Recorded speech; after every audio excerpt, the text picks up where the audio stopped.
ఫిబ్రవరి 14th morning వచ్చేసి నా courier నుంచి ఒక ఫోన్ వచ్చింది సార్. ఆ ఓపెన్ చేసినటువంటి కొరియర్ లో లవ్ సింబల్స్ తో కొన్ని ఆర్టికల్స్ ఉన్నాయి సార్. నేను లైట్ ఆన్ చేసి అక్కడ ఆఫ్ చేయడం, అక్కడ ఆన్ చేయడం కొద్దిసేపు జరిగింది సార్. అక్కడ కూడా నాకు అర్థం కాలేదు.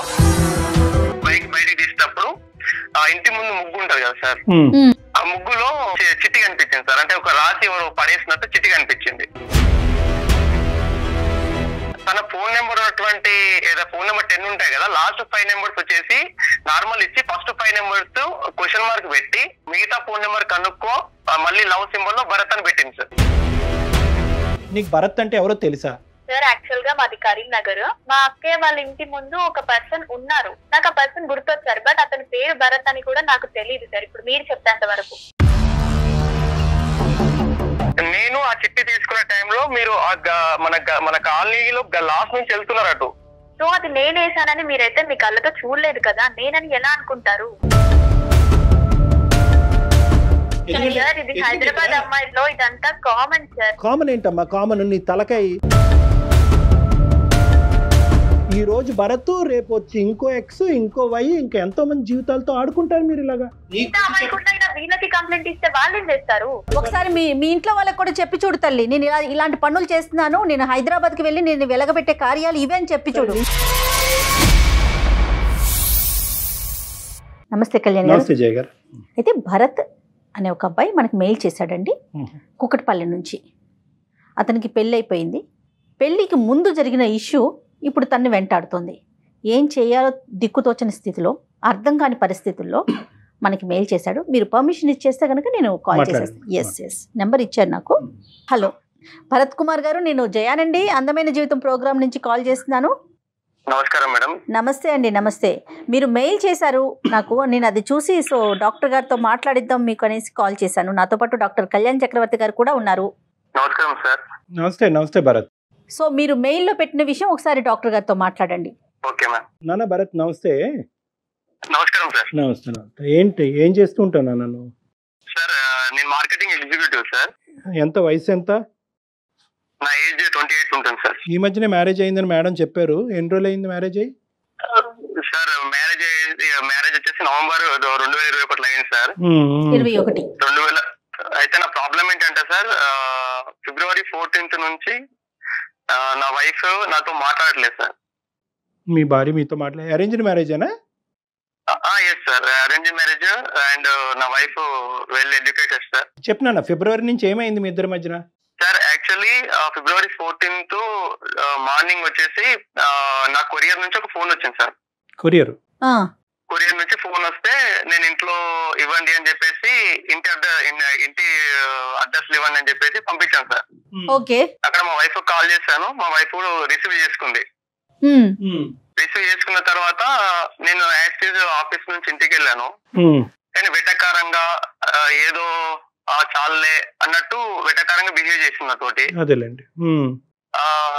ఇలా బెడ్రూమ్ లోకి వెళ్ళిన తర్వాత అడిగింది ఎవరు అమ్మాయి అని అడిగింది. ఎవరు లేరు అని నేను అన్నా. ఎవరు అమ్మాయి అంటే నాకేం తెలుసు అమ్మాయి ఎవరు అని నేను అన్నా. అన్న తర్వాత నా దగ్గర దాచకండి, మీరు పెళ్లి ముందు ఏమేమి చేస్తారో నాకు ఇప్పుడిప్పుడు అర్థమవుతుంది అని అన్నది. పెళ్లికి ముందు నేనేం చేశాను, నేను చేయలేదు కదా అని నేను అన్నాను.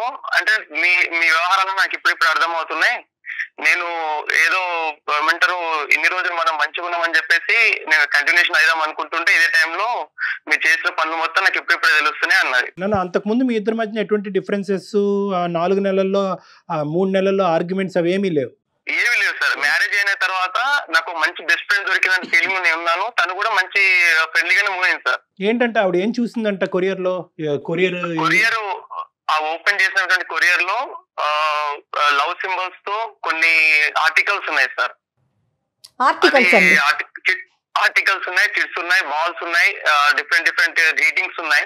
దాంట్లో కన్నా నేను మిస్ అవుతున్నా, నాతో ఒకసారి మాట్లాడు అని చెప్పేసి దాంట్లో రాసింది సార్. యాక్చువల్లీ ఆ కోపంలో తను తెచ్చేసి నా ముందు ఇసిరేసింది. చూడు నువ్వు చేసే పనులు మొత్తం అన్నది. నిజంగా నాకు తెలియదు పంపించారా, అసలు ఎవరు పంపించామో నాకు తెలియదు అని చెప్పేసి నేను నచ్చేసి ట్రై చేశాను సార్.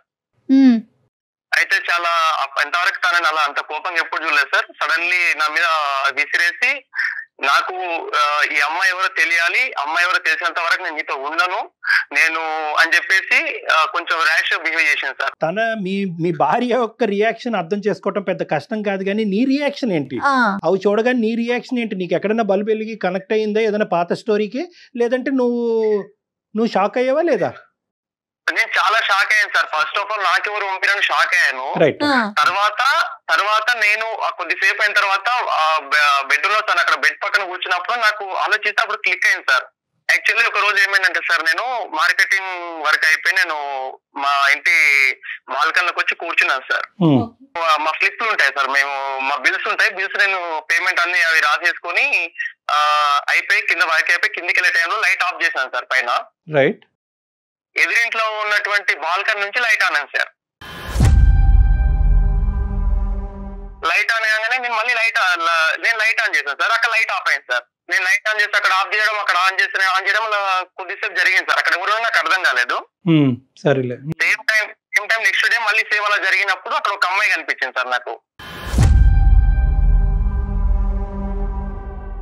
క్యాజువల్ గా లైట్ తీసుకొని వదిలేదు సార్. అప్పటికైతే నేను ఏమన్నా జస్ట్ లైట్ ఆన్ చేయడం వదిలేసిన. ఒక 2 days తర్వాత సార్, నేను మార్నింగ్ మార్కెటింగ్ వెళ్ళేటప్పుడు బైక్ బయటకు తీసేటప్పుడు ఇంటి ముందు ముగ్గు ఉంటది కదా సార్, ఆ ముగ్గులో ఒక చిట్టి కనిపించింది సార్. అంటే ఒక రాసి ఎవరు పడేసినట్టు చిట్టి కనిపించింది. ఓపెన్ చేశాను సార్. ఓపెన్ చేస్తే నేను నీ కోసం బిర్లా మందిర్ లో సాయంత్రం 6 గంటలకు అక్కడ నీ కోసం వెయిట్ చేస్తుంటా, నేను రెడ్ డ్రెస్ లో ఉంటా, వచ్చి కనుక్కో అని ఉంది సార్. చిట్టి నీ గురించే రాసిందని గ్యారంటీ ఏంటి సార్? కింద ఫర్ యూ భరత్ అని ఉంది సార్. కింద వచ్చేసి చిట్లో లాస్ట్ ఫర్ యూ భరత్ అని ఉంది సార్. నా భరత్ అనే నా పేరులో లవ్ సింబల్ వేసి కింద లవ్ సింబల్ లో భరత్ అని రాస్తాను సార్. ఆ చిట్ నా కోసమే అని నాకు అప్పుడు కన్ఫర్మ్ అయ్యి నేను బట్ ఎవరో చూద్దామని చెప్పేసి నేను బిర్లా మందిర్ వెళ్ళాను. ఈ లైట్ ఆన్ అండ్ ఆఫ్ కి చిట్టికి ఎంత టైం గ్యాప్ ఉంది మధ్యలో? 3-4 days గ్యాప్ ఉంది సార్. అంతే. సో కన్సెక్యూటివ్ గానే జరుగుతున్నాయి, ఒకదాని వెంట ఒకటి. చెప్పు నాన్న. 3-4 days గ్యాప్ ఉంది సార్. నేను అక్కడికి వెళ్ళాను, బిర్లా మందిర్ వెళ్ళాను సార్ 6 o'clock కి. అక్కడికి వెళ్ళిన తర్వాత అక్కడ రెడ్ డ్రెస్ లో ఏ అమ్మాయి రాలేదు సార్. రెడ్ డ్రెస్ లో ఏ అమ్మాయి రాలేదు సార్. 6 అయింది, 6:30 వరకు వెయిట్ చేసాం. 7 అయింది, 7:30, 8 అయింది, ఎవరు రాలేదని చెప్పేసి మళ్ళీ నేను కొంచెం నిరాశగానే ఇంటికి వచ్చాను. అంటే ఎవరో కలుస్తున్న క్యూరియాసిటీ ఉండేది, వెళ్ళినా సార్. నాకు ఇక్కడ ఎవరు కనిపించేసరికి ఇంటికి వచ్చేసిన. చిన్న డౌట్ ఉండే, అంటే ఎదురింటి అమ్మాయి లైట్ ఆన్ ఆఫ్ చేసింది కదా, అమ్మాయి అనుకుని మళ్ళీ నేను లైట్ ఆన్ ఆఫ్ చేశాను సార్ పైకి వెళ్ళి. లైట్ ఆన్ ఆఫ్ అక్కడ నుంచి ఎలాంటి రెస్పాన్స్ రాలేదు సార్ నాకు. అటు నుంచి ఎలాంటి రెస్పాన్స్ రాలేదు. సరే లైట్ తీసుకున్నాను సార్. మళ్ళీ ఎందుకులే అన్నట్టు లైట్ తీసుకున్నాను. మళ్ళీ 2-3 days తర్వాత ఎగ్జాక్ట్లీ 2 days లైట్ లేదు సార్. మళ్ళీ ఏమైంది అంటే మార్నింగ్ సేమ్ అలా నేను బయటికి వెళ్తుంటే ఇంకో చిట్టు ఉంది అక్కడ. దాంట్లో నేను మార్నింగ్ 11 గంటలకి చిలుకూరు బాలాజీ టెంపుల్ కళ్యాణ మండపం దగ్గర వెయిట్ చేస్తుంటా, బ్లాక్ డ్రెస్ లో, వచ్చి కనుక్కో అని ఉంది సార్.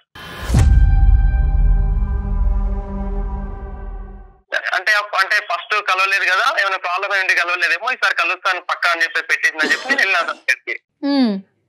అక్కడ 11 o'clock వెళ్ళి వెయిట్ చేస్తూ అక్కడ ఎవరు కనిపించలేదు. 12 అయింది, 1 అయింది, 2 అయింది, ఎవరు లేరు అనుకుని నేను వెళ్ళి దర్శనం చేసుకుని మళ్ళీ రిటర్న్ ఇంటికి వచ్చాను సార్. ఇంటికి వచ్చేటప్పుడు మార్కెటింగ్ వర్క్ చూసుకుని ఇంటికి వచ్చేసి మళ్ళీ నేను నైట్ మళ్ళీ డౌట్ ఉంది సార్ కొంచెం, మళ్ళీ లైట్ ఆన్ ఆఫ్ చేశాను సార్. ఎలాంటి రెస్పాన్స్ రాలేదు నాకు. టెస్ట్ చేస్తున్నాడు తను, రెస్పాన్స్ రాలేదు. సర్లే అని చెప్పేసి మొత్తానికైతే నేను నా వర్క్ వల్ల బిజీ అయిపోయాను, లైట్ తీసుకున్నాను. ఇప్పుడు నేను ఒక 2 ప్రశ్నలు అడుగుతాను, తర్వాత నువ్వు కంటిన్యూ అవుది. కానీ అసలు నీ ఉద్దేశం ఏంటి? ఎందుకు లైట్ ఆ అమ్మాయి ఆపితే నువ్వు ఆన్ చేయటం ఎందుకు, ఆ అమ్మాయి ఆన్ చేస్తే నువ్వు ఆపటం ఎందుకు? అసలు నెంబర్ 1 ఎందుకు జరిగింది? చిట్టి వస్తే కనుక సరే ఎవరో పిచ్చమ్మ ఏదో పడేసింది అన్నట్టుగా నువ్వు పక్కకి ఎందుకు తోసేయలేదు? ఎందుకు ఆ చిట్టిని ఫాలో అయ్యి 2 సార్లు ఆ సిచ్యువేషన్లోకి వెళ్ళి అక్కడ కేవలం ఇన్క్విజిటివ్నెస్, ఎవరు ఈ అమ్మాయిని కనుక్కోవటమా? నాకంటే నా మైండ్ లో అంటే అలాంటిది ఏం లేదు సార్. కాకపోతే అసలు ఈ అమ్మాయి ఎవరు అంటే ఫస్ట్ నాకు లైట్స్ ఆన్ ఆఫ్ చేసినప్పుడు దీంట్లో ఒక అమ్మాయి అంటే ఐడియా ఉంది, కానీ చిట్ వచ్చేసరికి చిట్లో ఉన్న అమ్మాయి ఎవరు అనే డౌట్ వచ్చింది సార్. అసలు ఆ అమ్మాయి కాదనే డౌట్, అసలు కన్ఫర్మేషన్ చేసుకుందామనే సార్ అంతే. ఇంకోటి అమ్మాయి అక్కడికి రమ్మంటుంది కానీ దేనికోసం పిలుస్తుంది నాకు తెలియదు కదా సార్. ఎవరు తెలుసుకోవాలని అనిపించింది.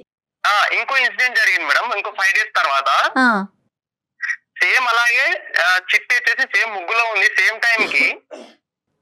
కానీ ఈసారి ఏం పెట్టిందంటే తన ఫోన్ నెంబర్ ఉన్నటువంటి ఫోన్ నెంబర్ 10 ఉంటాయి కదా, లాస్ట్ 5 numbers వచ్చేసి నార్మల్ ఇచ్చి ఫస్ట్ 5 numbers క్వశ్చన్ మార్క్ పెట్టి మిగతా ఫోన్ నెంబర్ కనుక్కో మళ్ళీ లవ్ సింబల్ లో భరత్ అని పెట్టింది సార్. అది మాత్రం మిస్ అవ్వట్లే, భరత్ అండ్ లవ్ సింబల్స్ మాత్రం మిస్ అవ్వట్లేదు మేడం. సూపర్. ఓకే. అక్కడ నేను ఆ మిగతా నెంబర్లు ఎలాగనుకుంటా, అసలు నాకు ఏం అవసరం అని చెప్పేసి కొంచెం నాకు ఇక ఈ 2 times జరిగేసరికి నాకు ఏం అవసరం అని చెప్పేసి లైట్ తీసుకున్నాను మేడం మొత్తానికి. ఓకే. మొత్తానికి లైట్ తీసుకున్నా, అసలు నేను పట్టించుకోలేదు అసలు ఎవరు నా వర్క్ నాది. తర్వాత మ్యారేజ్ సిచ్యుయేషన్ జరిగింది మేడం మా ఇంట్లో. ఇప్పుడు ఆ లెటర్ తర్వాత ఇంకా మళ్ళీ ఆ అమ్మాయి దగ్గర నుంచి మీకు మనం ఎవరైతే అనుకుంటున్నామో తన దగ్గర నుంచి ఏమి రాలా మీకు లెటర్స్ కానీ? ఏమీ రాలేదు, ఎలాంటి నాకు రెస్పాన్స్ లేదు. నేను పైకి వెళ్ళి టెర్రస్ లైట్స్ ఆఫ్ చేయడం మానేసాను అంతే. ఇక ఏది నాకు ఎలాంటి సిచ్యువేషన్ కూడా కలగలేదు మేడం. నాకు ఏమైందంటే మా ఇంట్లో పెద్దవాళ్ళు ఏం చేశారంటే ఎలాగో అంటారు ఏజ్ వచ్చిందని చెప్పేసి మంచి సంబంధం తీసుకొచ్చారు మేడం, వెల్ ఎడ్యుకేషన్ ఫ్యామిలీ నుంచి. సూపర్. ఓకే అయింది, మ్యారేజ్ అయింది.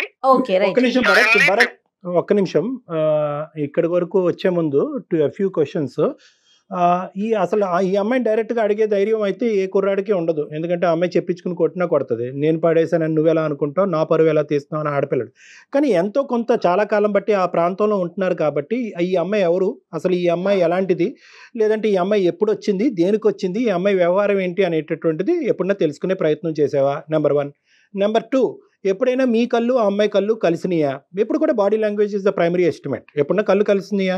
ఎందుకంటే ఎదురు ఉన్నప్పుడు కళ్ళు కలపటం, ఒక చిరునవ్వు చేయటము, లేదంటే ఒక చిన్న సిగ్నేచర్ సైన్ ఇవ్వటం, ఇలాంటి సహజంగా ప్రేమలో చూస్తూనే ఉంటాం. సో ఇలాంటివి ఎప్పుడన్నా నీకు కనిపించినాయా? ఒకప్పుడు ఇవన్నీ కనిపిస్తే కనుక ఎంతో కొంత నీకు ఒక ఐడియా వస్తుంది. కాబట్టి డైరెక్ట్గా అమ్మాయిని ఫేస్ టు ఫేస్ వెళ్ళి అడగటంలో తప్పలేదు. నువ్వేమన్నా నాకు ఇండికేటర్స్ పంపిస్తున్నావా, ఎందుకు ఇదేమన్నా నాకు పెళ్లి కాబోతుంది, ఇవి పెళ్ళి అయిన తర్వాత ఇవి కంటిన్యూ అవుతే కనుక చాలా ప్రమాదం అనేటటువంటిది అడిగేటటువంటి ప్రయత్నం మీరు ఎప్పుడు చూసారా, లేదంటే ఏదో ఆట పట్టించే ప్రయత్నంలాగా అక్కడే దొరుకున్నారు? ఈ 3 ప్రశ్నలకి సమాధానం చెప్పండి. మా కాలనీలో ఫ్రెండ్స్ ఉంటారు కదా సార్, వాళ్ళు ఎవరు అమ్మాయి అన్నట్టు జస్ట్ ఒక 2 days తర్వాత అడిగాను. ఏమన్నారు? వాళ్ళు ఏమన్నారంటే వాళ్ళు ఇక్కడ అమ్మాయి కాదు, ఇక్కడ నుంచి వచ్చింది, వాళ్ళ ఇక్కడ నుంచి వచ్చింది, మనకు కూడా అంత ఐడియా లేదురా అని చెప్పారు సార్. సరే, ఓకే. సో ఓకే, నీకేమన్నా ఇండికేషన్స్ కనిపించినాయా ఈ అమ్మాయి వ్యవహారం, బిహేవియర్లో ఎక్కడైనా? నేను ఎప్పుడు గమనించలేదు సార్, నాకు ఎక్కడ తనతో ఎప్పుడు ఇంటరాక్ట్ కాలేదు. ఫస్ట్ ఆఫ్ ఆల్ డైరెక్ట్ గా అసలు ఎక్కడ మీరు ఒకరికొకరు ఎదురు పడటం గానీ అట్లా ఏం జరగల? ఎక్కడ జరగలేదు మేడం. అసలు అమ్మాయి ఫేస్ అది మీకు తెలుసా? పర్సనాలిటీ ఎలా ఉంది ఏంటి అనేది మీరు అసలు అబ్జర్వ్ చేయగలంటే బయట కనిపిస్తే గుర్తుపట్టే అంతగా ఉందా? గుర్తుపట్టేంతగా ఉంది మేడం. రైట్. సో ఇదేదో క్యాజువల్ ఇన్సిడెంట్ గా భావించి మీరు మ్యారేజ్ లో ఫ్రీ మైండ్ తో, ఎక్కడ కూడా ఇది హ్యాంగ్ ఓవర్ లేదు కదా బ్యాక్గ్రౌండ్ లో, ఈ అమ్మాయి ఎవరు, ఈ అమ్మాయి ఏం తెలుసుకోలేకపోయాను, ఈ అమ్మాయిని ఎవరో గుర్తుపట్టలేకపోయాను అనేటటువంటిది లేదు. అది పూర్తిగా తీసేసి హ్యాపీగా ఓపెన్ మైండ్ తో పెళ్లి చేసుకున్నారు. మేము కూడా చాలా హ్యాపీగా ఉన్నాం. మా మధ్యలో కూడా ఎలాంటి గొడవలు రాలేదు. మా ఫ్యామిలీ కూడా చాలా క్లోజ్ అయ్యారు. అయితే ఈ February 14th తర్వాత తను నాకు ఒక వార్నింగ్ ఇచ్చింది సార్. మా ఆవిడ ఏమని చెప్పిందంటే, ఆ అమ్మాయి ఎవరో నాకు తెలిసింది అంతవరకు నా దగ్గర రావద్దు అని చెప్పింది. ఇంకోటి, ఈ విషయం బయట తెలిస్తే బాగుండదు, ఎందుకంటే మీ అమ్మ నాన్నకు మా అమ్మ నాన్న తెలిసిన చాలా పెద్ద ఇష్యూ అవుతుంది, తర్వాత నీ ఇష్టం, నా లైఫ్ స్పాయిల్ అవుతుంది, నీ లైఫ్ స్పాయిల్ అవుతుంది, ఇద్దరం చాలా ఇలానే పెట్టుకుందాం, కానీ నువ్వు మాత్రం అమ్మాయి ఎవరు చెప్పాలి నాకు అని చెప్పేసి ఖచ్చితంగా కూర్చుంది సార్. ఇప్పుడు మీరు మ్యారేజ్ అయినా కూడా అక్కడే ఉంటున్నారు, మీరున్న ఇంట్లో ఇంతకు ముందు ఎక్కడ ఉన్నారో అక్కడే ఉన్నారు? అక్కడే ఉన్నాం మేడం, అక్కడే ఉన్నాం, ఫ్యామిలీతో ఉన్నాం మేడం మేము. కానీ బయట మా అమ్మకు మా నాన్నకు అందరికీ అయితే వడ్డిస్తుంది, నాకు వడ్డిస్తుంది అందరితో పడుతుంది. కానీ బెడ్రూమ్ లోకి వెళ్తే ఇంతవరకు ఎలాంటి ప్రాబ్లం, అంటే మాకు ఎలాంటి కెమిస్ట్రీ కూడా లేదు మేడం మధ్యలో. కనీసం నా ఫేస్ వైపు కళ్ళలో కళ్ళు పెట్టి చూడదు. రైట్. ఇప్పుడు మీకు అమ్మాయి మీదకి అనుమానం వచ్చింది అంతేనా? అనుమానం వచ్చి అమ్మాయిని ఫాలో అయ్యాను మేడం. నేను క్యాజువల్ గా ఫాలో అయ్యాను. అలా ఒక బస్ స్టాప్ లో వాళ్ళ ఫ్రెండ్స్ తోటి అమ్మాయి కలిసి మాట్లాడుతుంటే నేను నెక్స్ట్ డే వెళ్ళి వాళ్ళ ఫ్రెండ్స్ దగ్గరికి వెళ్ళి, అంటే ఫ్రెండ్స్ లో ఒక అమ్మాయి దగ్గరికి వెళ్ళి మాట్లాడాను. నేను 4-5 times అమ్మాయి దగ్గర చుట్టూ అమ్మాయి పేరు ఎందుకు నీకు అని అంటే, నేను తెలుసుకుందాం అనుకుంటున్నా అని చెప్పేసి బాగా రిక్వెస్ట్ చేస్తే పేరు చెప్పింది. అమ్మాయి పేరు ప్రీతి అంట మేడం. ప్రీతి తర్వాత ఫోన్ నెంబర్ ఇవ్వరా ప్లీజ్ అన్నాను, ఇవ్వలేదు మేడం. అలా అదే ఫ్రెండ్ చుట్టూ దాదాపు ఒక 6 నెలలు మేడం, నాన్ స్టాప్ గా 6 నెలలు తిరుగుతూ బతిలాడుతూ అదే బస్ స్టాప్ లో వెళ్ళి కూర్చొని వెయిట్ చేసి అలా అయితే లాస్ట్ కి ఆ అమ్మాయి సరేలే నెంబర్ ఇస్తాను బట్ నేను ఇచ్చినట్టు మాత్రం చెప్పొద్దని చెప్పేసి నెంబర్ ఇచ్చింది మేడం. Right, okay. మీకు ఒకసారి తను పజిల్ పెట్టింది కదా, లాస్ట్ నెంబర్ లో ఫస్ట్ నెంబర్ లో ఇచ్చి మిగతా మిమ్మల్ని కనుక్కోమంది. తను ఇచ్చిన నెంబర్ లోకి ఇవి యాడ్ చేస్తే కరెక్టేనా? కంపేర్ చేసి చూసాను, లాస్ట్ నెంబర్లు సేమ్ ఉన్నాయి. ఇక్కడ ఖచ్చితంగా ప్రీతియే నీకు రాసిందా అనేటటువంటి క్వశ్చన్ మార్క్. లేదంటే ప్రీతికి పడినటువంటి వాళ్ళు, ప్రీతిని ప్రేమించినటువంటి వాళ్ళు ప్రీతిని ఆట పట్టించడం గురించి తనలాగా ఒక సిచ్యువేషన్ క్రియేట్ చేసి మీ ఇద్దరి మధ్యన ఒక ఇష్యూని క్రియేట్ చేయడం గురించి ప్రయత్నం చేస్తున్నారు. అంటే యూజువల్గా ఏంటంటే ఒక ఆడపిల్ల సహజంగా ఏంటంటే ఇంత స్థాయికి రేపొద్దున ఈ నంబర్ ఎవరిది ఏంటి అంటే కనుక ఆ అమ్మాయి పరుగు పొద్దు రోడ్డు మీద కీడుస్తారు, చాలా పెద్ద గొడవ అవుతుంది. నిజంగా ఈ అమ్మాయి నిన్ను లైక్ చేసిందా, లేదంటే ఊరికే ఆట పట్టించాలని అనుకుందా, లేదంటే అసలు ఈ అమ్మాయికి ఏమీ సంబంధం లేదా, కేవలం ఈ అమ్మాయి నెంబర్ ఎవడో రాసి ఈ విధంగా ఒక ఇష్యూని క్రియేట్ చేస్తున్నారా, నీకు పడినటువంటి వాళ్ళు కానీ లేదంటే ఆ అమ్మాయికి పడినటువంటి వాళ్ళు. సో ఇలా రకరకాలు ఆలోచించాలి. కాబట్టి first of all question number 1 ఏంటంటే అసలు మీరు మాకెందుకు చేశారు? ప్రీతితో మాట్లాడి ప్రీతియేనా అనేటటువంటిది కనుక్కోవటం గురించా, లేదంటే ప్రీతి చేత మీ భార్యతో మాట్లాడిపించి ఒక అపాలజీ చెప్పించడం గురించా, అసలు ప్రీతి ఎందుకు ఇలా చేసింది అనేటటువంటిది కనుక్కోవటం గురించా? 4వ అంశం ఏంటంటే అన్నిటికంటే ముఖ్యం, ఫస్ట్ ఆఫ్ ఆల్ ఈ ఓపెనింగ్ స్టేట్మెంట్ తర్వాతనే మనం ఇంకో ముందు అడగాలి అసలు ఇందులో ప్రీతి పాత్ర ఉందా లేదా అని తెలుసుకోవాలి. ఎందుకంటే ఇక్కడ ఒక జీవితాన్ని నిలబెట్టి ఒక కుటుంబాన్ని ఒక కాపురాన్ని నిలబెట్టిపోయి ఇంకో జీవితాన్ని పాడు చేయకూడదు. డైరెక్ట్గా మీ ఇద్దరి మధ్యన ఏమైనా జరిగింది అంటే కనుక మీరు ఇందాక అన్నట్టుగా లైట్ ఆన్ అండ్ ఆఫ్ తప్ప ఇంకేది డైరెక్ట్గా జరగలేదు. మిగతాది ఏంటంటే లెటరల్ రూపానే జరిగింది. ఎందుకంటే వెళ్ళిన ప్రతిసారి బహుశా ప్రీతి మీకు అక్కడ కనిపించుంటే కనుక ఈ ఇష్యూ డిఫరెంట్గా ఉండేది, మనం కన్ఫర్మ్ చేసుకోవచ్చు. ఏమంటే ఆ అమ్మాయి ఈ అమ్మాయి ఒకటేనండి అని చెప్పి. మీరు కావాలంటే మేము మాట్లాడమంటే మాట్లాడతాం, కానీ ఫస్ట్ ఆఫ్ ఆల్ ఏంటంటే ఆ అమ్మాయి మాట్లాడటానికి ఎటువంటి అభ్యంతరం ఉండకూడదు మాతో. నెంబర్ 1. అసలు మీరేం ఎక్స్పెక్ట్ చేస్తున్నారు భరత్? ఇప్పుడు డాక్టర్ గారు మీకు ఒక 4 పాయింట్స్ చెప్పారు. మనం ప్రీతినా కాదా కన్ఫర్మ్ చేసుకుందామా, లేకపోతే అమ్మాయితో మీ వైఫ్కి ఏమైనా సారీ చెప్పిద్దామా? అసలు మీరేం ఎక్స్పెక్ట్ చేస్తున్నారు? మా ఆవిడ నన్ను కలపాలి సార్, నాకు అది కావాలి. అంటే ఇది అంటే ఇది ఒక ఇప్పుడు ఈ ఫోన్ బేసిస్ అవకాశం తీసుకుని చడబడ తిట్టేస్తావు ప్రీతిని? లేదు సార్, నేను తిట్టాను సార్. నేను తిట్టానంటే నేను డైరెక్ట్ తిట్టేవాడిని కదా సార్. భరత్ మరి ప్రీతి నెంబర్ చెప్తారా నాకు? అంటే ఏం చేస్తారు మేడం? కాల్ కనెక్ట్ చేస్తారా? కాన్ఫరెన్స్ పెడదాము. ఒకసారి మనం ప్రీతితో మాట్లాడాక అప్పుడు మళ్ళీ భరత్ ని రీకాల్ చేద్దాం. ఓకే మేడం, నెంబర్ తీసుకుంటా నేను. ఎందుకంటే ఇది మనకు తెలియకుండా డెలికేట్ అండి సిచ్యువేషన్. అవును, ఈ అబ్బాయి అన్ని నిజాలు చెప్తున్నాడని మనకి సారీ నేను ఇలా మాట్లాడుతున్నాను కానీ. భరత్ చెప్పండి మేడం. 88 976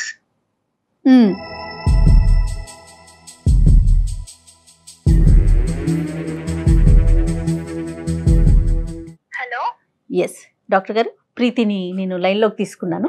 ఒక్క నిమిషం అమ్మా. ప్రీతి నమస్తే అమ్మా. సారీ అమ్మా, ఇది చాలా స్ట్రేంజ్ కాల్. బహుశా నీ జీవితంలో ఇలాంటి కాల్ నీకు ఎప్పుడు వచ్చి ఉండదు. కానీ నా పేరు డాక్టర్ కళ్యాణ్ చక్రవర్తి అమ్మ. బహుశా నేను తెలిసే ఉంటుంది. సుమన్ టీవీలో అందమైన జీవితం అనే ప్రోగ్రాంలో చేసే ఒక సీనియర్ సైకాట్రిస్ట్ నేను. యా అమ్మ, అయితే ఈ నాతో పాటు జయ గారు ఉన్నారు. సో ఈ రోజు ఏంటంటేనమ్మా, నేను ఇబ్బంది పెట్టే ఉద్దేశం మాది కాదు, కానీ కొన్ని క్లారిటీ గురించి చేసావు నేను నీకు. నువ్వు ఓకేనమ్మా, మాట్లాడగలవు ఒక 2 minutes? సరే, బేసిక్లీ ఏంటంటే మాకు ఇక్కడ ఈ రోజు ఒక విచిత్రమైనటువంటిది, అట్ ద సేమ్ టైం ఒక క్లిష్టమైనటువంటి సిచ్యువేషన్ మాకు వచ్చిందమ్మా. ఇద్దరు భార్యాభర్తల మధ్యన ఒక సమస్య ఇది. ఆ అబ్బాయి పేరు భరత్. పేరు మీకు it reminds you of anybody you know, I don't know. అతని పేరు భరత్. ఆ అబ్బాయి ఏంటంటే మీ ఇంటి ఎదురుగుంటానే, లేదంటే మీ ఇంటి దగ్గరలోనే అతను ఉంటాడంట. ఆ అబ్బాయికి ఈ మధ్యకాలంలో పెళ్ళయింది. పెళ్ళయిన తర్వాత 3 నెలల వరకు బాగానే ఉన్నారు. తర్వాత ఒక అనుకోనటువంటి పరిస్థితిలో ఒక కొరియరు, అందులో కొన్ని రాతలు, భరత్ నువ్వు లేకుండా నేను ఉండలేకపోతున్నాను అనేటటువంటి మాటలు, అతని జీవితంలో ఇంతకు ముందే ఒక ప్రేమాయణం అనేటటువంటి నడిచినట్టుగా కొన్ని ఆధారాలు, అంటే ఈ అబ్బాయి రాసినవి ఏమి కాదు, అవతల అమ్మాయి రాసినటువంటివే ఉన్నాయి. అందులో ఏంటంటే ఈ భరత్ మార్క్ చేశాడు, సార్ మా ఆవిడ ఇప్పుడు నన్ను వదిలేసి దూరంగా వెళ్ళిపోయింది, దీని మీద క్లారిటీ తీసుకురాకపోతే పంచాయతీ పెట్టి విడాకుల వరకు వెళ్ళే పరిస్థితి వచ్చింది, నా జీవితం దరిద్రం అయిపోయింది సార్, నన్ను మీరే కాపాడాలని బాధపడుతూ మాకు ఫోన్ చేశాడు. ఫోన్ చేస్తే ఇప్పుడు ఈ పరిస్థితికి ఏంటంటే ఈ అమ్మాయి ఎవరు అంటే కనుక అతను పోసుకొచ్చినట్టుగా చుక్కలు కలపటం మొదలు పెడితే ఆ అమ్మాయి బహుశా ప్రీతి అయి ఉండొచ్చు అనేటటువంటి అనుమానాన్ని ఆ అబ్బాయి వ్యక్తపరిచాడు. మళ్ళీ నేను చెప్తున్నాను, అనుమానాన్ని వ్యక్తపరిచాడు. ఎందుకంటే కనుక అతనికి ఒక 2 లెటర్స్ లాంటివి ఏవో దొరికినాయి. అంటే క్లుప్తంగా చెప్తున్నాను, మొత్తం అంతా అక్కర్లేదు. లెటర్స్ లాంటివి దొరికినాయి. ఆ లెటర్లో ఏంటంటే పలానా చోటుకురా అని చెప్పినటువంటి ఒక అమ్మాయి అక్కడికి వెళ్ళిన తర్వాత ఆ అమ్మాయి కనిపించలేదు. ఆ అమ్మాయి నువ్వు ఎలా అవుతుందా అన్నది మేము అడిగాం. అయితే లైట్ ఆన్ అండ్ ఆఫ్ జరిగిందంట ఒకసారి మీ ఇంట్లోని వర్సెస్ అతని ఇంట్లోని. ఇంకొక సందర్భంలో ఏంటంటే సగం ఫోన్ నెంబర్ దొరికిందంట. అతను వెంటబడి నీ ఫ్రెండ్ ద్వారానో ఇంకోళ్ళ ద్వారానో మొత్తం నీ నెంబర్ అన్ని కనుక్కుంటే కనుక నెంబర్ కూడా మ్యాచ్ అయ్యిందంట. 5 నెంబర్లు ముందున్న నెంబర్లు కలిపితే వెనకతలు ఉన్న 5 నెంబర్లు అతనికి నువ్వు ఇంతకు ముందు రాసి అంటే సో కాల్డ్ నువ్వు రాసినట్టుగా అతనికి అనిపించింది. సో ఇన్ని ఇండైరెక్ట్ ఎవిడెన్సెస్తో అతనికి ఏమనుకుందంటే కనుక నా జీవితం నాశనం చేయాలన్నా నా జీవితాన్ని కాపాడాలన్నా ఇప్పుడు ప్రీతియే నాకు దిక్కు అన్నట్టు అతను మాట్లాడే ధైర్యం అతనికి లేకుండా మా ద్వారా నీకు కాల్ చేపిస్తున్నాడమ్మా. ఇది సిచ్యువేషను. ఇప్పుడు అసలు నువ్వు పిక్చర్లో ఉన్నట్టా లేనట్టా? నీకు భరత్ అంటే ఎవరో తెలుసా? సార్ యాక్చువల్ గా మాది కరీంనగర్. నేను హైదరాబాద్ కూకట్పల్లిలో డిగ్రీ చదువుతున్నాను. మా ఇంటి దగ్గర అయితే నాకు తెలిసి భరత్ అని ఎవరు లేరు. అండ్ ఇక్కడ మా అక్కయ్య వాళ్ళ ఇంటి ముందు ఒక పర్సన్ ఉన్నారు. అంటే మీరు ఇప్పుడు చెప్తున్నారు కాబట్టి లైట్స్ ఆన్ ఆఫ్ గురించి నాకు ఆ పర్సన్ గుర్తొచ్చారు. బట్ అతని పేరు భరత్ అని కూడా నాకు తెలియదు సార్ ఇప్పుడు మీరు చెప్పేంత వరకు. నీకు తెలియకపోతే భరత్ అని పేరు అంటే నేను క్రాస్ క్వశ్చన్ చేసే హక్కు నాకు ఉందో నాకు లేదో నాకు తెలియదమ్మా. కానీ నీ భరత్ అని ఉన్నాడని అంటున్నావు కదా మీ ఇంటి పరిధిలో. ఇక్కడ ఉండొచ్చు అంటున్నాను సార్. కరీంనగర్ లో అయితే నాకు అలా ఎవరు లేరు. మేబీ హైదరాబాద్ లో అయితే నేను డైలీ కాలేజ్ కి వెళ్తుండగా అండ్ నైట్ డిన్నర్ చేశాక పైకి వెళ్తాను. సో ఒక అతను మాత్రం ఉన్నారు కానీ అతని పేరు భరత్ అని మాత్రం నాకు తెలియదు. లైట్ ఆన్ అండ్ ఆఫ్ సంఘటన 1 సంవత్సరం క్రితం అలాగే నీకేమన్నా గుర్తుందమ్మా? ఓకే సార్ నాకు గుర్తుంది కానీ దానికి దీనికి ఏంటి సంబంధం నాకు అర్థం కావాలి. అంటే అమ్మ I'm not trying to put you into A corner. నిన్నేదో ఒక ట్రాప్ చేద్దామనో లేదంటే నిన్ను ఇబ్బంది పెడదామనే ఉద్దేశం నాది కాదు. కానీ ఎందుకంటే ఈరోజు ఇది ఒక జీవితానికి సంబంధించినటువంటి అంశం అమ్మా. ప్లీజ్ ఇదేంటంటే నేను చెప్పేది ఏంటంటే నిజంగా ఇందులో నువ్వు యువర్ టోటలీ ఇన్నోసెంట్ అంటే కనుక నో ఇష్యూస్. నువ్వు అది ఇన్నోసెంట్ అని చెప్తాం మనకి. అతను ఇంకెవరు ఆ క్యారెక్టర్ ఎవరు అనేది మళ్ళీ అతని వెతుకులాట్లో పడుతుంది. అతనికి కావాల్సినటువంటి సహాయ సహకారాలు అందమైన జీవితం మేము చేసుకుంటాం. That will become a totally different story.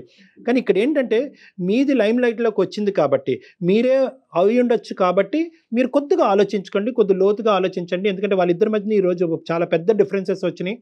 ఆ అమ్మాయి చదువుకున్నటువంటి అమ్మాయి, ఉద్యోగం చేసుకుంటున్నటువంటి అమ్మాయి, ఇద్దరు చాలా హ్యాపీగా ఒక 3 నెలల పాటు చేసిన తర్వాత ఈ కొరియర్ రావడంతో ఇద్దరు చిన్నభిన్నం అయిపోయింది. ఇంకా పెద్దల వరకు వెళ్ళలేదు. పెద్దల వరకు వెళ్తే కనుక ఈ పంచాయతీ ఏ లెవెల్ వరకు వెళ్తుందో, దీని వెనకాతలు ఉండేటటువంటి మనుషులు ఎవరు అనేటటువంటి వెతుకులాట ఇంకెంత ఇంటెన్సివ్గా జరుగుతుందో అది మనకు తెలియదు. ఆ సమస్య రాకముందే ఇందులో ఎవరన్నా 3వ వ్యక్తి ఉంటే కనుక వాళ్ళు ఇప్పుడే ఈ క్లోజ్డ్ 4 వాల్స్ మధ్యనే ఈ ఇష్యూని రిజాల్వ్ చేసుకుంటే మంచిది అనే ఉద్దేశంతో నేను చెప్తున్నాను. సో ప్రతి ఫ్యాక్ట్ నువ్వు కొద్దిగా ఆలోచించి నాకు చెప్పమని చెప్తున్నానమ్మా. లైట్ ఆన్ అండ్ ఆఫ్ సంఘటన జరిగిందా లేదా? లైట్స్ ఆన్ అండ్ ఆఫ్ అంటే ఒక 1 year బ్యాక్ అయితే నేను ఎగ్జామ్స్ ఉన్నప్పుడు పైకి వెళ్తాను సార్ డైలీ నైట్.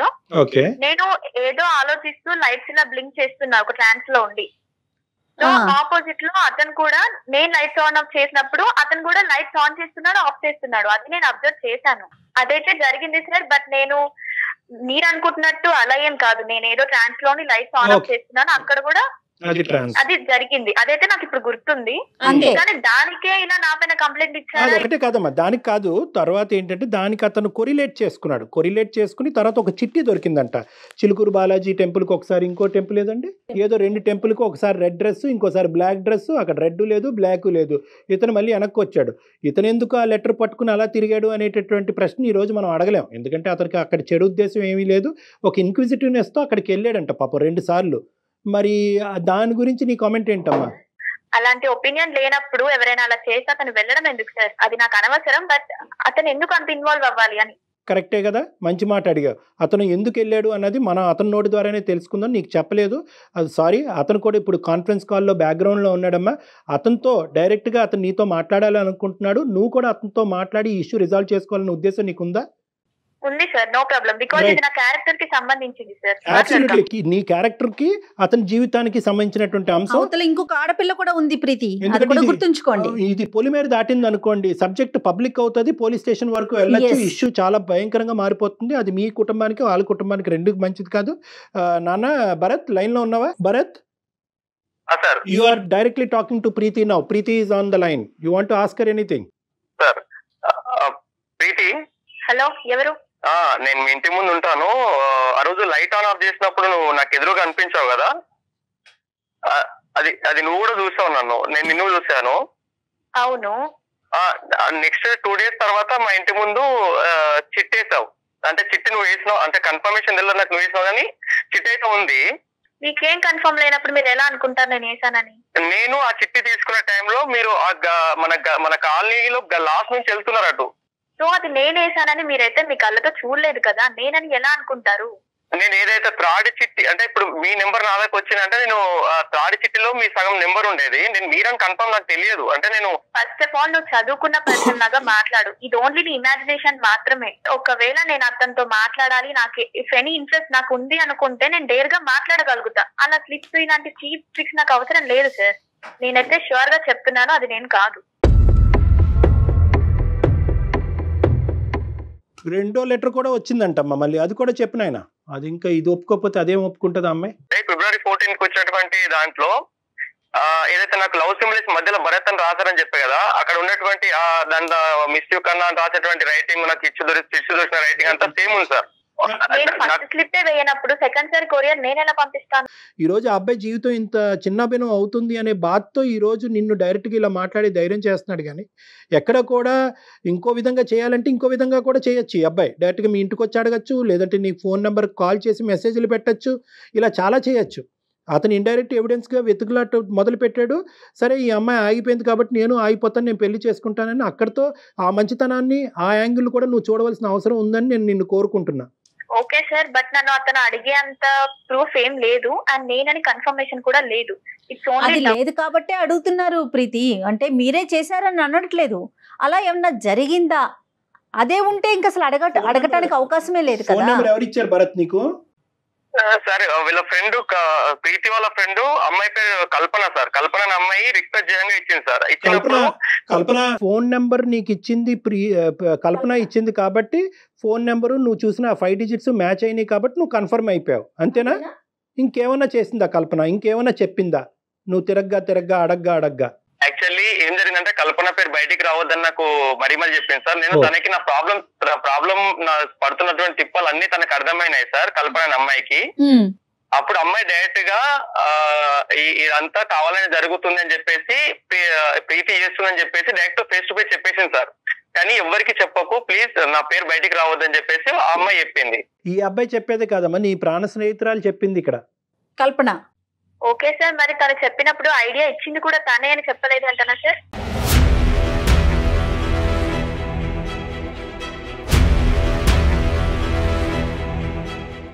అంటే తను ఐడియా ఇస్తే మీరు ఫాలో అయిపోతారా ప్రీతి? మేడం ఇది ఇంత పెద్ద ఇష్యూ అవుతుంది అని మేము ఎక్స్పెక్ట్ చేయలేదు. ఇది మా కాలేజ్ లో ఇది కామన్ మేడం. మేము ఫ్రెండ్స్ లో అందరం అనుకున్నాం ఒక పర్సన్ ఏడిపిద్దామంటే. మా ఇంటి ముందు ఎదురుగా ఒక పర్సన్ ఉన్నాడు, నాకు కొంచెం ఇన్నోసెంట్ గా అనిపించాడు. అండ్ మొన్న నేను లైట్స్ ఇలా బ్లింక్ చేస్తుంటే కనెక్ట్ అయ్యాడు అని మా ఫ్రెండ్స్ తో డిస్కస్ చేశాను. ఒక పర్సన్ దొరికినట్టే కదా, కొంచెం ఏడిపిద్దాం, అతను ఎలా రియాక్ట్ అవుతాడు, మీకు రెస్పాన్స్ అయితే ఓకే, అతను డీసెంట్ అయితే రెస్పాన్స్ అవ్వడు అని మేము అనుకున్నాం. ఓకే సరేనమ్మా, పెళ్లి కాక ముందు వరకు ఓకే. అతనికి పెళ్లి అయిందన్న విషయం నీకు తెలిసిందా? తెలుసు మేడం. మరి తెలిసాక కూడా నువ్వు ఎలా పంపించావు? ఇంకొకటి, సరే మీరు ఆట పట్టించారు చదువుకునే వరకు, ఆ అబ్బాయికి పెళ్లి అయి వెళ్ళిపోయాడు కదా. అవును, అప్పుడు చాలా ఇంట్రెస్ట్ చూపించాడు మేడం. అతని ఇంట్రెస్ట్ చూడడం వల్ల నాకు చాలా క్రేజీగా అనిపించింది. నెక్స్ట్ ఇంకా ట్రై చేయాలి. అయినా కూడా నీకు క్రేజ్ అనిపించిందా తల్లి? లేదు మేడం, అప్పుడు ఎలా రియాక్ట్ అయ్యాడు, ఇప్పుడు అలా రియాక్ట్ అవుతాడా లేదా నాకు తెలుసుకోవాలనిపించింది. ఇంత సడన్ గా పెళ్లి చేసుకున్నాడేంటి? నా కోసం ఎక్కడికంటే అక్కడికి నా ఫ్రెండ్స్ చెప్పారు, నేను ఎక్కడికంటే అక్కడికి. రియాక్ట్ అయితే ఓకేనా నీకు? పెళ్లి చేసుకుంటావా నువ్వు అతన్ని? లేదు మేడం, పెళ్లి చేసుకునే ఒపీనియన్ ఉంటే నేను డైరెక్ట్ గా మాట్లాడతాను. జస్ట్ ఏడిపించడం వరకే. నేను స్టార్టింగ్ లో మాట్లాడినటువంటి ప్రీతి, ఇప్పుడు మాట్లాడినటువంటి ప్రీతి ఒకటేనా అని చెప్పి నాకు అసలు బ్రెయిన్ గిర్రని తిరుగుతుందమ్మా. అంటే పిచ్చికి పరాకాష్ట అని అనొచ్చు, కానీ ఇది శాడిజం కూడా పరాకాష్ట అని చెప్పొచ్చు మనం. హైదరాబాద్ అమ్మాయిలో ఇదంతా కామన్ సార్. హైదరాబాద్ ఏంటి, విజయవాడ ఏంటి తల్లి అమ్మాయిలకి? ఇది కామన్. ఏంటి కామన్ అమ్మా? జీవితాలతో ఆడుకోవటం కామనా?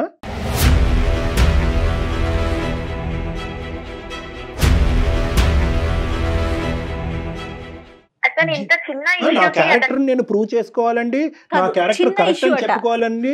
అంటే నువ్వు ఇంకా ఇప్పటికీ కూడా ఎక్కడా కూడా పశ్చాత్తాపం పొంది ఇప్పుడు నీ కల్పన అనేటటువంటి అమ్మాయి పేరు తీసుకొచ్చాక నువ్వు ఒప్పుకున్నావు కాబట్టి ఒక డైరెక్ట్ ఎవిడెన్స్ దొరికింది కాబట్టి. ఎందుకంటే ఈ రోజు మేము కల్పనను కూడా పిలిచి కాన్ఫరెన్స్లో కలిపి కల్పన ఇగో ఇది చెప్తున్నామా అంటే కనుక నువ్వు ఎక్కడికి పోవటానికి ఉండదు కాబట్టి నువ్వు ఒప్పుకున్నావు. లేదంటే ఇక్కడ ఈ రోజు భరత్, రేపు వచ్చి ఇంకో ఎక్స్, ఇంకో వై, ఇంకా ఎంతో మంది జీవితాలతో ఆడుకుంటారు మీరు ఇలాగా. ఏంటమ్మా ఇది? ఆడుకోవడం అనేది ఇది అంత పెద్ద ఇష్యూస్ ఏం కాదు sir. Yes it is an issue అమ్మా, yes it is an issue. నీకు ఆ అబ్బాయి జీవితం నాశనం కాకపోవచ్చమ్మా. అవుతుందమ్మా. మీ అందరికి ఇది ఆట అయి ఉండొచ్చు, పాట అయి ఉండొచ్చు, ఏదో ఎంటర్టైన్మెంట్ అనుకుంటున్నామేమో. ఇది ఎంటర్టైన్మెంట్ కాదు, ఇది శాడిజం. ఇది శాడిజం.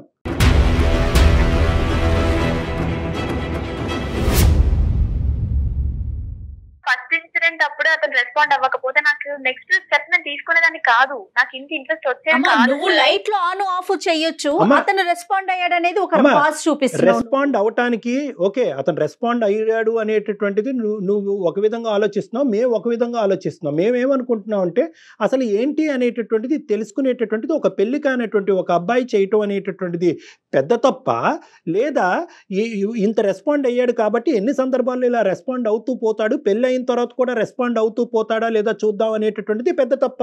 ఆ అబ్బాయి వెంట పరిగెడుతున్నాడు అని అనుకుంటున్నావు కానీ ఎక్కడా కూడా ఆ అబ్బాయికి ఒక ఇంటిగ్రిటీ ఉంది కాబట్టి ఎక్కడా కూడా దీన్ని ఇంకో లెవెల్కి తీసుకెళ్లి పిచ్చి పిచ్చి మెసేజ్లు పంపించి మీ ఇంట్లోకి వచ్చి కూర్చుని మీ అమ్మాయి ఇలా నాకు మెసేజ్ పంపించింది కాబట్టి నేను కూడా ఆ అమ్మాయిని ఐ లవ్ యూ కాబట్టి మేము పెళ్లి చేసుకుంటాం అంటే కనుక నీ పరిస్థితి ఏంటి? చదువుకోవటానికి వచ్చిన అమ్మాయి నీ జీవితం ఏమై ఉండేది? అమ్మాయి కూడా ఇన్నోసెంట్ ఏం కాదు సార్ అతను. అమ్మ ఇది ఒక జీవితానికి సంబంధించింది. ఇప్పటికైనా కూడా నా ఉద్దేశం ఏంటంటే కనుక నువ్వు ఒప్పుకోవనుకున్నావు, థ్యాంక్ యూ, ఒప్పుకున్నావు. కానీ ఒప్పుకున్న తర్వాత ఇక్కడ ఉండేటటువంటి యూటర్న్ ఏంటంటే నువ్వు మళ్ళీ నీ పాత పద్ధతినే సమర్థించుకుంటున్నావు. అది డిజాస్టర్ ఇక్కడ. నేనేమనుకున్నానంటే ఒప్పుకున్న తర్వాత ఈ అమ్మాయిని ఒక మెట్టు ఎక్కించి వాళ్ళ భార్యతో మాట్లాడిపిస్తే కనుక కథ కంచికి చేరుతుంది, వీళ్ళ జీవితం సుఖమయం అవుతుందని నేను అనుకున్నాను. నువ్వు నీ స్టాండ్ సమర్థించుకుంటే నాకు అవన్నీ అవసరం లేదు సార్. ఫస్ట్ ఇప్పుడు అతను లైన్ లో ఉన్నాడా? హలో, ఉన్నాడు భరత్. సార్ వింటున్నావమ్మా భరత్? ఆ అమ్మాయి నీకేదో చెప్పాలంట. సారీ చెప్తాదేమో చూడు. ఏమనుకుంటున్నావు? నువ్వు కొంచెం చదువుకున్నావు కదా, నీకు ఆ మాత్రం కామన్ సెన్స్ లేదా? అర్థం కాదా ఒక అమ్మాయి ఇలా చేస్తుందని? రామా, కామన్ సెన్స్ ఉంది కాబట్టి కదా నీకు ప్రాబ్లం రాకుండా ఉండనీకనే కదా నేను అందమైన అమాయకుడివి ఇలా చేస్తావని నేను అసలు ఎక్స్పెక్ట్ చేయలేదు, అనుకోలేదు. నీకు మీ వైఫ్ కి ఆ మాత్రం అండర్స్టాండింగ్ లేదా? మార్చుకోలేవా? వీళ్ళకి కంప్లైంట్ ఇస్తే వాళ్ళు ఏం చేస్తారు? వాళ్ళేం చేస్తారు అంటే నాకు ప్రాబ్లం సొల్యూషన్ కావాలి అని చెప్పేసి నేను అందమైన జీతానికి మెయిల్ పంపాను. ఫస్ట్ ఆఫ్ ఆల్ ఉద్దేశం ఏంటమ్మా? అమ్మ భరత్ తో మాట్లాడే ముందు నీ ఉద్దేశం ఏంటో మాకు చెప్పు. సార్ ఈ రోజుల్లో ఇది కామన్. నన్ను ఇప్పుడు ఇంతమంది క్వశ్చన్ చేసి అడిగేంత తప్పేం అమ్మ. లేదనుకుంటున్నాను. నేను ఇంత మాట్లాడిన తర్వాత నా స్థాయి సీనియర్ సైకాట్రిస్ట్ ఇంత స్థాయి మాట్లాడిన తర్వాత కూడా నేను నీలాంటి వాళ్ళని 1,00,000 మందిని చూస్తాను. నేను ఇప్పటికీ కామన్ అని నువ్వు అంటావమ్మా? ఇది కామనా? ఇప్పటికి నేను ఇలాంటివి చాలా చేశాను సార్, కానీ ఇంత అమాయకుడిని వెరీ గుడ్ అమ్మా, వెరీ గుడ్. ఒకసారి మీ ఇంట్లో వాళ్ళకి కూడా చెప్పి చూడు తల్లి, నేను ఇలాంటి పనులు చేస్తున్నాను, నేను హైదరాబాద్ కి వెళ్ళి నేను వెలగబెట్టే కార్యాలు ఇవే అని చెప్పి చూడు. నీతో వర్కౌట్ అవుతుంది. బ్రహ్మదేవుడు కూడా నిన్ను మార్చలేడు కానీ నీ తలరాత ఎలా ఉంటుంది అనేది నీకు కాబోయేటటువంటి నీ భర్త డిసైడ్ చేస్తాడు. కానీ ఫస్ట్ అతనికి ఏదో చెప్పాలనుకుంటున్నావు కదా, చెప్పు. ఏంటి చెప్తావు? అపాలజీ చెప్పమ్మా దయచేసి, పుణ్యం ఉంటుంది.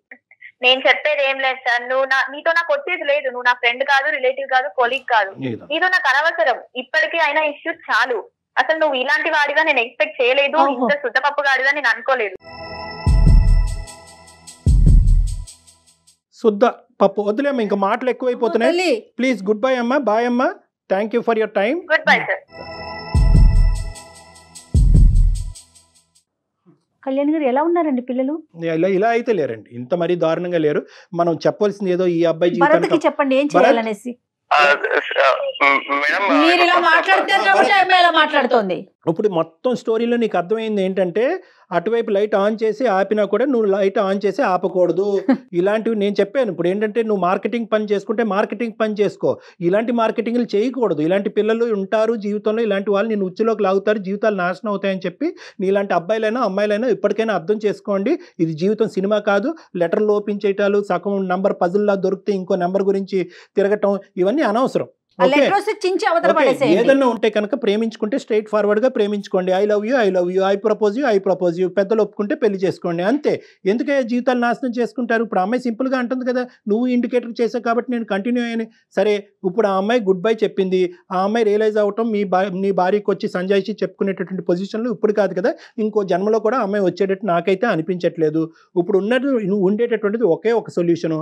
ఇదంతా మేము రికార్డ్ చేసాము. ఈ ఎపిసోడ్ మీ వైఫ్ కి చూపించండి భరత్, మీరు చేయగలిగిన పని అది ఒక్కటే. ఆవిడకి చూపెట్టి, ఇదిగో తల్లి ఒక మంచి వేదిక మీద నేను వాళ్ళ సలహా సూచన తీసుకోవటం వల్ల ఈ అమ్మాయి నన్ను ఆట పట్టించడం గురించి నా జీవితంతో ఇలా ఆడుకుంటుంది, ఇదిగో ఆధారం అని చెప్పండి. కాదు కూడదు అని అదిగో అంటే కనుక డైరెక్ట్ గా నాతో మాట్లాడించండి. డాక్టర్ మీరిద్దరు కలిపి నా దగ్గరికి రండి, మనం కూర్చొని మాట్లాడుకో. ఓకేనా Bharat? Okay Bharat, okay thank you. మనకే కళ్ళు బయర్లు గమని ఇలాంటి అమ్మాయిలు. ఏంటి కళ్యాణ్ గారు అసలు ఆ అమ్మాయి చిన్న పిల్లే, మళ్ళీ వాయిస్ వింటే అర్థమవుతుంది కదా, చదువుకునే పిల్లే. తెలియంతనం అలాంటి అమ్మాయిలతో మాట్లాడటం ఇలాంటి కాదు. నేను చాలా చేశానని చెప్తోంది.